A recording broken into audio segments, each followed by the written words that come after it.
Today's by-election tops your Barbados Today Evening News Update for Wednesday, November 11. A successful day of peaceful voting. That's how officials have summed up the conduct of today's polling in the constituency of St. George North. Some 9,897 voters were eligible to cast their ballots in the election keenly contested by 5 candidates. We start our coverage with our Kareem Smith, who tells us voters were satisfied. All eyes are on the constituency of St. George North, where voters are today selecting a new parliamentary representative. From all indications, voting was steady earlier in the day, but throughout the afternoon period, activity has slowed to a trickle. It's the first taste of an election under new COVID-19 protocols, and according to voters, the process was smooth. Barbados is important to me. I'm Barbadian, okay? And the direction that the country is going, okay? The way we have dealt with COVID, I do think that this administration, that its present administration, has done well in these times. I would like to see a continuation of it. I would like to see growth of Barbados, okay? And we need positive persons, okay, to deal with our country right now, on the world stage and the local stage. I think this administration can do it. And I don't think at this time we should be looking to swap or switch, okay, to see what will happen. My name is Aaron Fitzgerald Edwards, known as Eddie. Okay. And what part of St. George North are you coming from? Charles Robridge. Okay. Talk to me about the process this afternoon.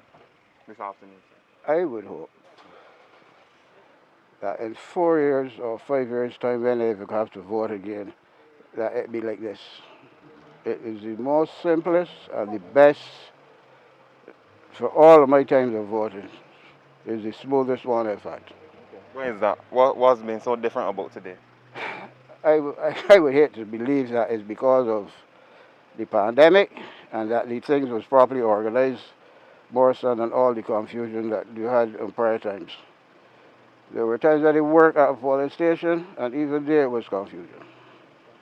But I would hope that all the other polling stations, the activity and the movements be as smooth as this one. This is an unusual election. It's a by-election which we don't see in Barbados very often. Why was it so important for you to come out and exercise your right today?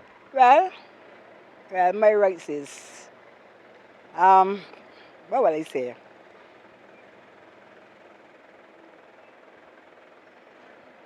The rights of voting. You get somebody to represent you whenever time comes. That's it. Okay. And were there any particular campaigns that you gravitated towards or were interested in over the last few weeks? Well, I would say all, really, although I never went to the meetings. I would say all, but they tend to vote and you know who you can put your vote to. Okay. And what are some of the things after this entire process is finished? What are some of the things that you would like to see done or the changes that you would like to see take place in this constituency? Well, the changes is, like after you people better, a little better. Just over 9,800 electors are eligible to vote in today's by-election, but it is still unclear exactly how many of them have actually exercised their right to do so. Of course, polling stations close promptly at 6 p.m., after which the counting will take place. Our news team also caught up with Deputy Chairman of the Electoral and Boundaries Commission, Hal Gollop QC, at the Glebe Polyclinic as he observed the process, which included strict COVID-19 protocols. He too was pleased. From what I've seen, things are going very, very smoothly. The organization, in spite of the COVID presence, seems to be going on without many hindrances, and I expect that trend will continue for the rest of the day. The political candidates were out and about early. Those who live in the constituency cast their ballots, while others just wanted to keep a close eye on the process. Tony Moore of the Barbados Labour Party spoke to the media at the Valley Resource Centre. I've been going around to the different polling stations this morning, just checking to ensure that everything has been progressing smoothly. I'm satisfied at what I've been seeing. I'm recognizing that the rain has come at least in the last 45 minutes or so, and it appears that may have slowed the process. When I passed the polyclinic this morning, the Glebe Polyclinic this morning before 5:30. The lines were definitely encouraging. So just be continuing throughout the day to ensure that everything is proceeding as we expect it to be proceeding. Attorney General Dale Marshall, a constituent of St. George North, was also at the polling station to cast his ballot. He says his party ran a good campaign and they're looking forward to a positive outcome this evening. We've put in 6 weeks of hard work. I think that it demonstrates that even though we were a party with tremendous success at the polls, that we take each battle seriously. We could have adopted a more casual affair and said, well, yeah, of course, Tony's going to win. But it was important for us to underscore our commitment to our new candidate and to this constituency by demonstrating that we were prepared to throw all that we have at it. I am feeling good. I think we've had no issues. It has been a campaign that has been positive. And I'm satisfied that at the end of today that our candidate will be victorious.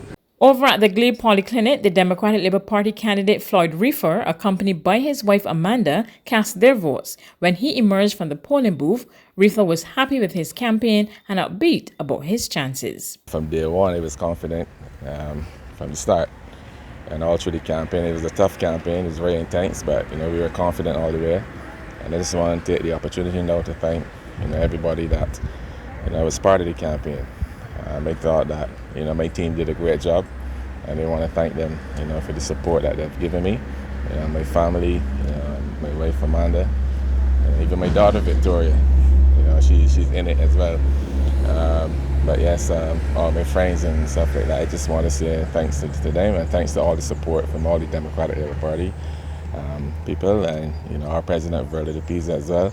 Executive member of the St. George North DLP branch, Kemar Stewart, who was recently suspended as the party's general secretary, showed his support for Rutherford. He believes the DLP will be in winner's row this evening. I've contributed to the campaign as I can, and I work with the party. So regardless of whatever rumor or insinuation that may be out there, I can assure you that Floyd will win after today, and we have a lot to celebrate as an organization.